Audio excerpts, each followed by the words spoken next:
Իսկ ինչպիսի ղեկավար է մեզ պետք, որ ցերեկ նշած խնդիրները լուծի ու խաղաղություն բերի։ Գիտեք ինչ, այդպես բարերար մարդիկ դեռ ով որ ունևոր են, էլ աշկը չեն տնել, էլի խոսքի ժողովրդի ապրուստի վրա, այդպես մարդիկ են պետք, ով որ միջից ցավան գա երկրին, ոչ թե իր ջեբի համար կցավան։ Սարեր կխոստանան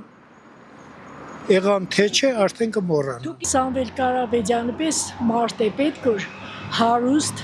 գյուղատնտեսությունը իրասելով իրացեվով պես մարդ է Կարեն Դեմիջյանն էլ է լավը, հա։ Սամվել Կարապետյանը եղնի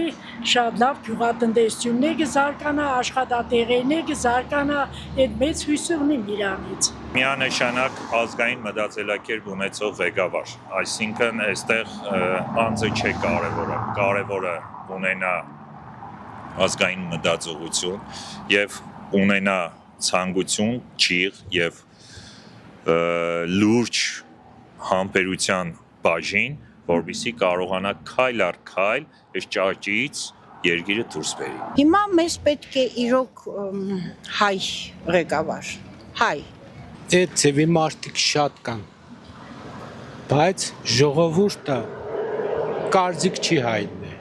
Միանշանակ հայամետ, հայ սիրող հայամետ իր պաբերի սենք ժառանգը գիտենալ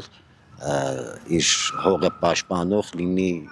հայամետ։ Գիտես ինչ ծևի բարեհոգի, խղճով, խղճին մոտիկնա ամեն ինչին, թե ժողովրդին, թե բարեկեցությանը։ Ես կարծում եմ, որ Հայաստանին պետք է նախ առաջի հերթին հեղինակավոր ղեկավար։ Հայասեր, որ ազգին ծիրի, Նիկոլա ազգին չի ծիրում։